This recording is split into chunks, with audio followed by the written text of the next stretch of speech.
মসজিদুল আকসায় মক্কা শরীফ থেকে সে সময় যাইতে সময় লাগতো 80 দিন। কয়দিন?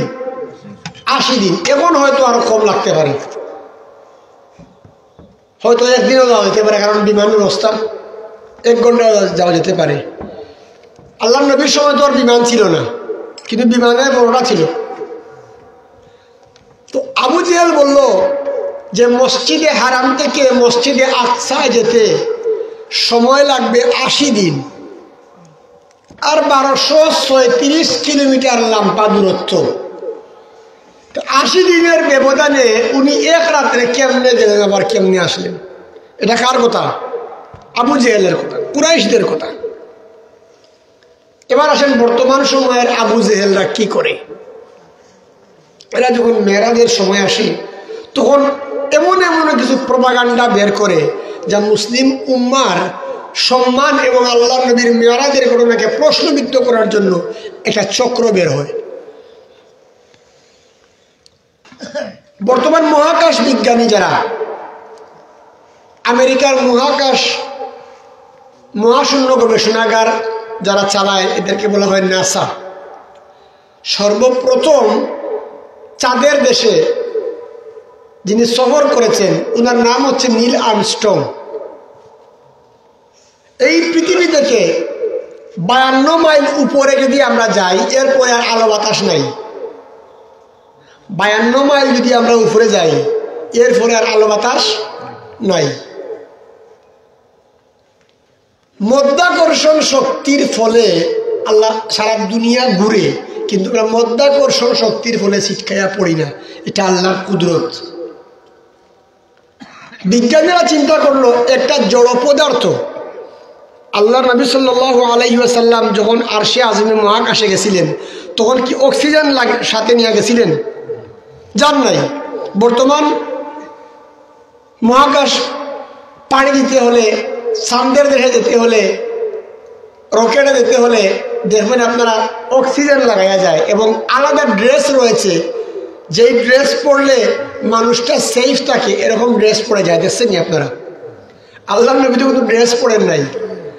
আল্লাহ নবীকে নেওয়ার জন্য আল্লাহ তাআলা বুরাক পাঠিয়েছেন। হাদিসে আসছে এই বুরাকটা হচ্ছে গাদার চাইতে বড়, ঘোড়ার চেয়ে ছোট এক প্রকার প্রাণী। রাসূলুল্লাহ সাল্লাল্লাহু আলাইহি ওয়াসাল্লাম বলেছেন, আমার দৃষ্টির শেষ সীমা যদ্দূর পৌঁছাইতো তদ্দূর বুরাক সঙ্গে সঙ্গে চলে যেত। এখন লক্ষ্য করে দেখেন, আল্লাহ নবী তো বুরাকে আরোহণ করে গেছেন, কোনো অক্সিজেন নাই, কোনো ড্রেস নাই, সেখানে আলো বাতাস কেমনে কি করছে মাত্র আল্লাহ জানেন। এরা চিন্তা করলো একটা জড় পদার্থ মধ্যাকর্ষণ পাড়ি দিয়ে, সূর্য চন্দ্র মহাকাশ পাড়ি দিয়ে, সাত আকাশ পাড়ি দিয়ে কেমনে গেল।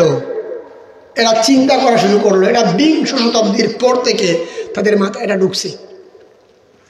এরা চিন্তা গবেষণা করতে করতে করতে করতে একটা যন্ত্র আবিষ্কার করলো।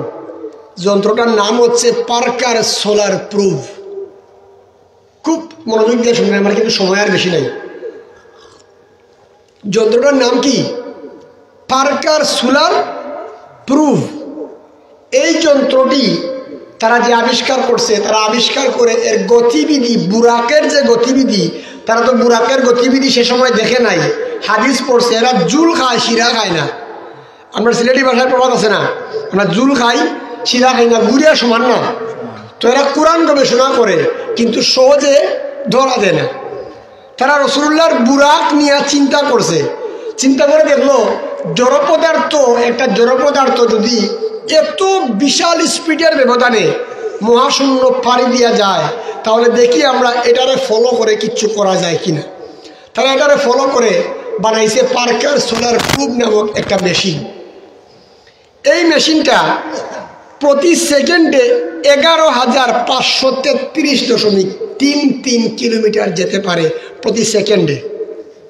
তাহলে বাংলাদেশ থেকে এই যন্ত্রটা যদি ছাড়ে, আমেরিকা যাইতে সময় লাগবে মাত্র 30 সেকেন্ড। আমেরিকা যেতে সময় লাগে মাত্র 30 সেকেন্ড। তারা এটা আবিষ্কার করলো। এটা তারা আবিষ্কার করে এটা তারা মহাশূন্যে পাঠাবার জন্য সম্পূর্ণ প্রস্তুতি নিল। গত ডিসেম্বর মাসের 27 তারিখ পার্কার সোলার প্রুফ যে যন্ত্র, এই যন্ত্রটি মহাশূন্যে পুরাপুরি যেতে পারে নাই, কয়েকদিন সংযোগ বিচ্ছিন্ন ছিল, সূর্যের একেবারে কাছাকাছি গিয়ে পৌঁছেছে। সূর্যের আলো এই দুনিয়াতে আসতে সময় লাগে 8 মিনিট 20 সেকেন্ড, আর দুনিয়া থেকে সূর্য 13 লক্ষ গুণ বড়। যদি 8 মিনিট 20 সেকেন্ড দুনিয়াতে আসতে সময় লাগে, তাহলে এই সূর্য প্রদক্ষিণ করে না?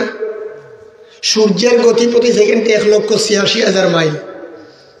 1,86,000 মাইল গতিতে যদি সূর্য চলে, তাহলে বলেন দেখি এর মিনিট, এর ঘন্টা, এর দিন, এর সপ্তাহ, এর মাস কত লাইট ইয়ার চলে গেছে। এটাকে বলে আলোকবর্ষ।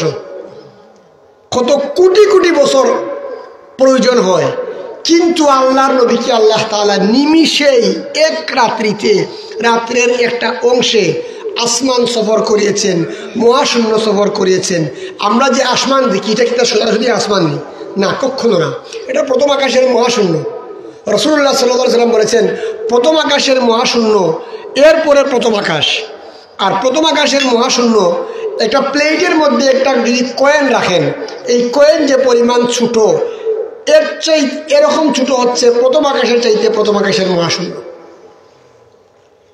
7 আসমান পাড়ি দিয়া গ্যালাক্সি, মিল্কি ওয়ে, আরো কত কি আল্লাহ তাআলা আসমানে বানায় রাখছেন, এগুলো সব পাড়ি দিয়া সিদরাতুল মুনতাহায় আল্লাহর নবীকে আল্লাহ তাআলা নিয়েছেন। সিদরাতুল মুনতাহা থেকে আল্লাহর নবীকে আল্লাহ তাআলা সরাসরি আরশে আজিমে নিয়েছেন। 70,000 নূরের পর্দাকে আল্লাহ তাআলা সরিয়ে দিয়েছেন। সরাসরি আল্লাহ তাআলাকে without any media, without any plane, without any way, কোনো প্রকার কোনো মাধ্যম ছাড়া, দুইটা মাধ্যমে আল্লাহ তাআলা আল্লাহর নবীকে আপন দরবারে নিয়ে গিয়েছেন।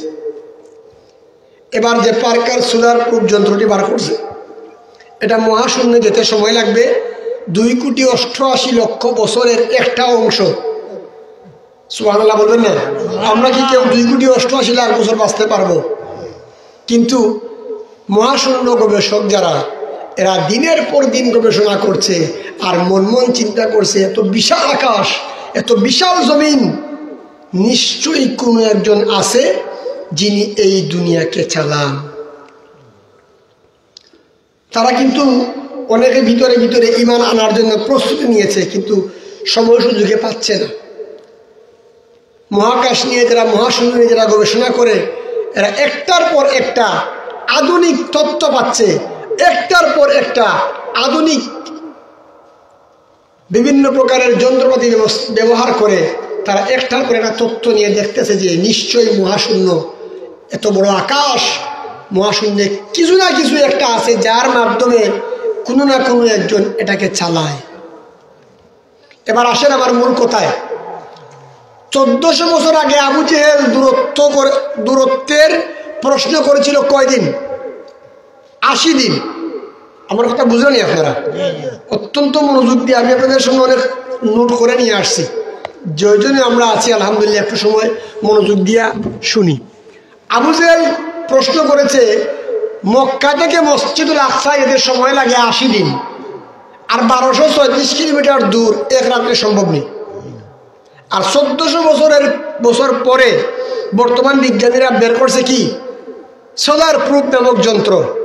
এটা বের করে যারা এটা পাঠাইছে মহাশূন্যে, সূর্যের একেবারে নিকটে গিয়ে সেটা লেগেছে গত 27 ডিসেম্বর।